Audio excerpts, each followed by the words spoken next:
આજે આપણે જાણીશું ટેલી પ્રાઇમમાં આપણે જે માલની ખરીદી કરેલી છે તે માલનું પેમેન્ટ આપણે બેંકથી તે પાર્ટીને કરેલું છે તો તેની એન્ટ્રી કેવી રીતે કરવી। તો સૌપ્રથમ આપણે ટેલી પ્રાઇમ ઓપન કરી લઈશું। ત્યારબાદ વાઉચર બટન પર જઈ આપણે પેમેન્ટ કરવા માટેનું નવું વાઉચર ખોલી લેશું એન્ટ્રી કરવા માટેનું। તેમાં સાઈડમાં ઘણા બધા ઓપ્શન છે, તેમાં આપણે F5 બટન દબાવી અને પેમેન્ટનું ઓપ્શન સિલેક્ટ કરી લેશું। ત્યારબાદ ફર્સ્ટ ઓપ્શન છે એકાઉન્ટ। તો એકાઉન્ટની અંદર આપણી જે બેંક છે, જે બેંકમાંથી આપણું પેમેન્ટ ગયું છે તે બેંકનું નામ। ત્યારબાદ પર્ટિક્યુલરની અંદર આપણે જે પાર્ટીને પેમેન્ટ કર્યું છે તે પાર્ટીનું નામ।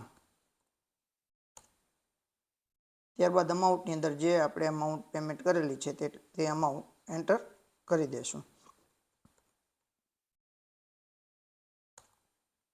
ત્યારબાદ બિલ વાઇઝ ડિટેલની અંદર રેફરન્સમાં જઈ આપણે જે બિલ આવેલું છે 1, 2, 3 નંબરનું તે રેફરન્સ સિલેક્ટ કરી અને એન્ટર આપી ચેક ડિટેલને વગેરે આપણે ફિલઅપ કરી નેરેશન હોય તો નેરેશન લખી અને ફાઇનલ એક્સેપ્ટ આપતા આપણી પેમેન્ટની એન્ટ્રી થઈ જશે। તે એન્ટ્રી આપણે ડિસ્પ્લે એકાઉન્ટ લેજરમાં જઈ અને એન્ટિકનું લેજર સર્ચ કરી અને આપણે જોઈ શકીએ છીએ કે આપણે 10,000 રૂપિયા પેમેન્ટ આવેલું છે તેની એન્ટ્રી થઈ ગઈ છે।